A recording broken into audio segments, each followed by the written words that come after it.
আজ ভীত। দেখুন, হিন্দুরা বাংলাদেশে থাকতে পারছে না, এর মধ্যে কোনো সন্দেহ নেই। বা হিন্দুদেরকে লড়াই করে আলাদা একটা দেশ তৈরি করতে হবে, তার জন্য সমস্ত রকম সহযোগিতা পৃথিবীর সব হিন্দুকে করা উচিত, আমরাও করতে রাজি আছি। কিন্তু বাংলাদেশে যে হিন্দু সংগঠনগুলো আছে তারা সেইভাবে সঠিকভাবে লড়াই করতে পারছে না। তার অনেক রকম সুবিধা অসুবিধা হতে পারে, কিন্তু এই লড়াই করতে হবে। নিজের জাতি নিজের ধর্মকে বাঁচাতে গেলে লড়তে হবে। ভারতবর্ষে পশ্চিমবাংলাকেই তো মমতা ব্যানার্জি বাংলাদেশ বানাবার চক্রান্ত করছে। এখনো তো বহু হিন্দু তার চক্রান্তের মধ্যে ঢুকে আছে। বহু হিন্দু নিজের স্বার্থের জন্য মমতা ব্যানার্জি এই দিনে দিন রাতে রাত 9টা জেলাকে ডেমোগ্রাফি চেঞ্জ করে দিয়েছে, মুসলমানদের হাতে তুলে দিয়েছে। সেখানে বাবরি মসজিদ তৈরি করাচ্ছে মমতা ব্যানার্জি। আজকে বাবরি মসজিদ ভাঙার জন্য যে আমরা বলছি, আমরা নিশ্চিতভাবে ভাঙবো। ভারতবর্ষকে মানে বাংলাকে, পশ্চিমবাংলাকে তো ভারতবর্ষের বাইরে আমরা মানি না, মমতা ব্যানার্জি মানে। বাংলাদেশ, এক্সটেন্ডেড বাংলাদেশকে পশ্চিমবাংলাকে আমরা করতে দেবো না। বাবরি মসজিদও ভাঙবো, আর বাংলাদেশের হিন্দুর পাশে আমরা দাঁড়াবোই। যেরকম সহযোগিতা বাংলাদেশের হিন্দুরা চায় আমরা তাদের দিতে রাজি আছি।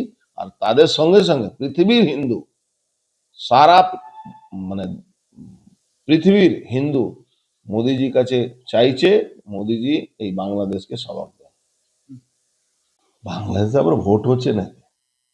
বাংলাদেশ জিহাদি শক্তিরা ছাপ্পা মারে ভোট করবে আর ক্ষমতায় আসবে। বাংলাদেশকে, ভারতবর্ষকেই সবক শেখানো দরকার আছে। ভারতবর্ষকে, এই বাংলাদেশকে পৃথিবীর মানচিত্র থেকে সরিয়ে দেওয়া দরকার আছে, নালে ওখানে হিন্দু বাঁচবে না। আওয়ামী লীগ এই ভোটে অংশগ্রহণ করেনি এবছর। আওয়ামী লীগ কেন? যে এইখানে ভোটের নামে তো প্রহসন হচ্ছে না, ভোট কোথায় হচ্ছে? ও তো জেহাদি শক্তির আগে ভোট দিয়ে দিচ্ছে। আজ পর্যন্ত ইস্কানের ওই মহারাজ আজ পর্যন্ত জেলে আছে, কি অপরাধ করেছিল?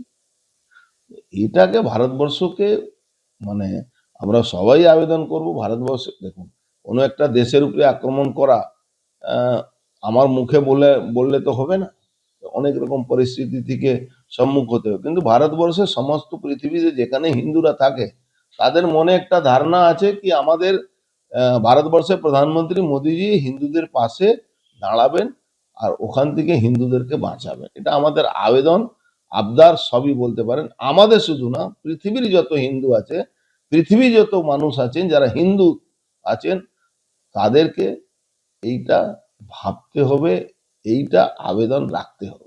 দাদা, যেখানে বাংলাদেশ সিটু কোথাও যাবে না। আজকে লেবার মিনিস্টার কাছে, লেবার মিনিস্টার মিটিং ডাকবে, ফিস ফ্রাই খেয়ে চলে আসবে। লেবার মিনিস্টারকে ঘেরাও করা দরকার। আপনি এই জমাখড়ির বিরুদ্ধে কি করেছেন? ইন্ডাস্ট্রি মিনিস্টারকে ঘেরাও করা দরকার আছে। আজকে যে মিলগুলো ধর্মঘটে, মিলগুলো বন্ধ আছে, তার মধ্যে ধর্মঘট। ভাই, এই এই জিনিসটা আমি আমার মাথায় ঢোকাতে পারছি না যে যেখানে কারখানাই বন্ধ আছে আবার ধর্মঘট কিসের আছে? Totally guided by Trinamool Congress government. এই যে সিটু ধর্মঘট যেটা হচ্ছে, টোটাল গাইডেড বাই। আমি সিটু সঙ্গে, ওর ঝান্ডার সঙ্গে আমি যেতে রাজি আছি। চলুক ওই মলাঘটাক লেবার মিনিস্টার, ইন্ডাস্ট্রি মিনিস্টারের অফিসের সামনে ধর্মঘট করুক, ওখানে অবস্থান করুক, ক্ষমতা আছে এদের। গাইডেড বলছেন পুরো গাইডেড। কেন গাইডেড?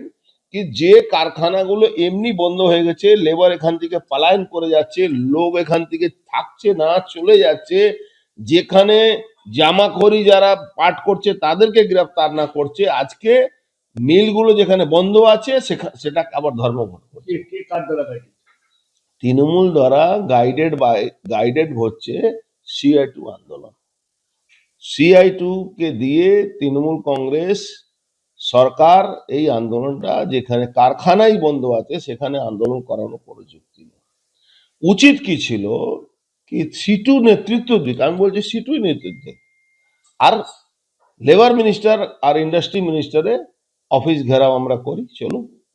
আমি রাজি আছি 12 ঘন্টা, 24 ঘন্টা, 48 ঘন্টা, 7 ডেজ, 1 মাস ওর অফিসের সামনে বসে থাকি, কি সমস্ত জমাখোরদের যারা পাট জমা করে রেখে দিই আর যার জন্য ইন্ডাস্ট্রি বন্ধ হচ্ছে, এটা তো বলতে পারবে না কি যিনি ফিনিশ গুডসের দাম বাড়েনি, ফিনিশ গুডের দাম গভর্নমেন্ট বাড়িয়েছে। একটা বেগ, অত চাল মিল আছে তো পশ্চিমবাংলা, একটা বেগ কিনে পশ্চিমবাংলা সব তো আত্মীয় স্বজনদের চাল মিল খুলে দিয়েছে, সব পুরনো ব্যাগ দিয়ে চাল বেগে ভর্তি হচ্ছে। কেন কিনছে না? কেন এ করছে না? কম্পালসারি করে দিচ্ছে কি তোমাকে এই ব্যাগ কিনতে হবে, সেটা করবে না। অদ্ভুত একটা সরকার আর অদ্ভুত সিআইটি। ও বললাম না, দেখুন সময় মতন পরিবর্তন করতে হয়। আমি একটা খুব ভালো জিনিস দেখেছি আমাদের দলে, ভারতীয় জনতা পার্টিতে, দেখবেন একজন সভাপতি 3 বছরের বেশি থাকতে পারে না। নতুন মুখ আসতে হবে, নতুন টেকনোলজি হচ্ছে, নতুন সিস্টেমের মধ্যে দেশ চলছে, নতুন সিস্টেমের মধ্যে দেশকে নিয়ে যেতে হবে। ওই হাঁটতে পারে না, চলতে পারে না, ওই খেতে পারে না, সকালে টাইমে যদি না খায় তাহলে ওর গ্যাস হয়ে যাবে, সেই লোক সিটু নেতা হয়ে বসে আছে। কি করে সিটু চলবে? সিটু মানে তো আন্দোলন। আমরা ছোটবেলা থেকে ইন্ডাস্ট্রিয়াল, আপনিও ইন্ডাস্ট্রিয়াল এলাকার লোক, আপনারা সবাই এখানে, সিটু মানে তো আমরা আন্দোলন জানতাম। আন্দোলনটাকে নেগেটিভিটি করতে করতে 34 বছর সিপিএম আর 15 বছর এই তৃণমূল, সিটু ধাজেই কিন্তু আইএনটিটিউসি চলে। এই যে 49 বছর পশ্চিমবাংলাকে পিছিয়ে নিয়ে গেল, এটা পশ্চিমবাংলায় আছে কি এখন পর্যন্ত এই সিটু, এই তৃণমূলের নেতাদের বিরুদ্ধে জঙ্গি আন্দোলন মজদুর করছে না। একমাত্র পুলিশ আর গুন্ডার ভয়ে। অন্য স্টেট থাকলে এই সিটু আর তৃণমূল কংগ্রেসের যে যৌথ বাংলাকে পিছিয়ে নিয়ে যাওয়া, এদেরকে থাকতে দিত না মানুষ। সিটুর দাবি সর্বাত্মক সফল হয়েছে, তাদের সমস্ত মিল যেগুলো চলছে সেগুলো বন্ধ রয়েছে, শ্রমিকরা কাজে যোগ দেয়নি, সফল হয়েছে তাদের। আরে আমি তো বলছি মিলটাই চলছে না তো, আবার সফল হলো কি করে? কারখানাই তো 3 দিন চলছে, 4 দিন চলছে, আবার সফল কি? কোন কোন জুট মিল আজকে খোলা আছে দেখলাম। আমি কি বলছি, 4টে জুট, 4 দিন 3 দিন যে মিলগুলো চলছে সেখানে আপনি বন্ধ করান আর না বন্ধ করান তাতে কি যায়? সপ্তাহে 4 দিন যে মিলটা চলছে সেখানে আপনি বন্ধ ডাকার মানেটা কি হলো? এইসব একটা গিমিক, এটা মানে গাইডেড বাই তৃণমূল কংগ্রেস। আজ ভীত। দেখুন, হিন্দুরা বাংলাদেশে থাকতে পারছে না, এর মধ্যে কোনো সন্দেহ নেই। বা হিন্দুদেরকে লড়াই করে আলাদা একটা দেশ তৈরি করতে হবে, তার জন্য সমস্ত রকম সহযোগিতা পৃথিবীর সব হিন্দুকে করা উচিত, আমরাও করতে রাজি আছি। কিন্তু বাংলাদেশে যে হিন্দু সংগঠনগুলো আছে তারা সেইভাবে সঠিকভাবে লড়াই করতে পারছে না।